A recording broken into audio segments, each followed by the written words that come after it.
देश की राजनीति में नैतिकता का स्तर कितना गिर सकता है, इसका ताज़ा उदाहरण बिहार का एपिसोड है। वो राजनीतिक पार्टी, वो प्रधानमंत्री, वो गृह मंत्री। भारतीय राजनीति किस हद तक पहुंच गई है, इसका ताजा उदाहरण बीजेपी ने देश में पेश किया है।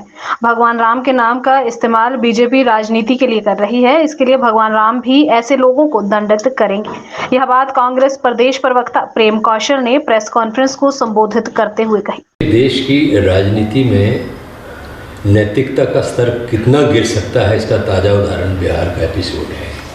वो राजनीतिक पार्टी, वो प्रधानमंत्री, वो गृह मंत्री जो कहते हैं कि भारतीय जनता पार्टी से बड़ी नैतिकता के ऊपर आधारित राजनीतिक पार्टी कोई दूसरी नहीं है। आज उस पार्टी ने, जिसके नेता ने बार बार ये कहा कि भारतीय जनता पार्टी के दरवाजे जनता दल यूनाइटेड के लिए हमेशा के लिए बंद हो चुके हैं। कितनी बार ये नीतीश कुमार मुख्यमंत्री बनने के लिए मुख्यमंत्री पद से त्यागपत्र देते हैं, अपने आप में एक रिकॉर्ड है।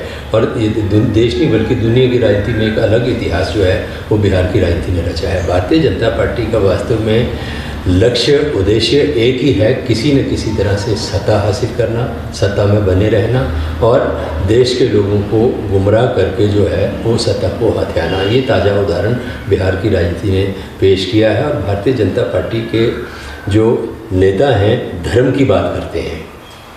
अब धर्म की परिभाषा क्या है, भाजपा के एंगल से अगर देखें तो धर्म की परिभाषा हिंदू, मुस्लिम, सिख, ईसाई, इसी को वो धर्म समझते हैं, इसी को धर्म के नाम पे प्रचारित करते हैं। वास्तव में बेईमानी करना, झूठ बोलना, छल करना, कपट करना, अन्याय करना, भ्रष्टाचार करना, भेदभाव करना, ये सारी चीज़ें अधर्म की परिभाषा में आती हैं।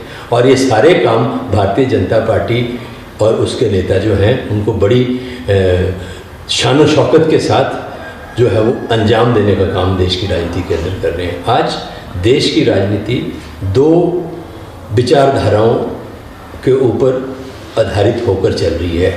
एक विचारधारा है धर्म के नाम पर देश को बांटने की, जाति के नाम पर देश को बांटने की और देश के अंदर नफरत का माहौल पैदा करने की। आज महात्मा गांधी जी की पुण्यतिथि भी है, तो वो शांति दूत थे और शांति दूत को भारतीय जनता पार्टी की विचारधारा के एक व्यक्ति ने जिस तरीके से उनकी हत्या की, वही राजनीति आज देश के अंदर जो है उस विचारधारा के लोग लेके चल रहे हैं। दूसरी तरफ ये राम मंदिर की बात करते हैं, भगवान राम की बात करते हैं। मैं तो कहता हूँ कि भगवान राम भी भारतीय जनता पार्टी के नेताओं को दंडित करेंगे। भगवान राम विष्णु का अवतार है और भगवान राम के नाम का और भगवान राम का जिस तरीके से भाजपा के नेताओं ने राजनीतिक इस्तेमाल करने का प्रयास किया है, निश्चित तौर पर भगवान राम उनको दंडित करेंगे उसके लिए। और दो विचारधाराएं मैंने कहा कि एक तो है धर्म के नाम पर देश को बांटने की, धर्म के नाम पर समाज को बांटने की और देश के अंदर नफरत फैलाने की, और दूसरी विचारधारा है देश के अंदर राम राज्य स्थापित करने की, जिसको लेकर राहुल गांधी जो हैं वो भारत जोड़ो न्याय यात्रा लेकर रुक रहे हैं। राम राज्य की परिकल्पना क्या है, राम राज्य का मूल क्या है? राम राज्य का मतलब जहाँ जिस राज्य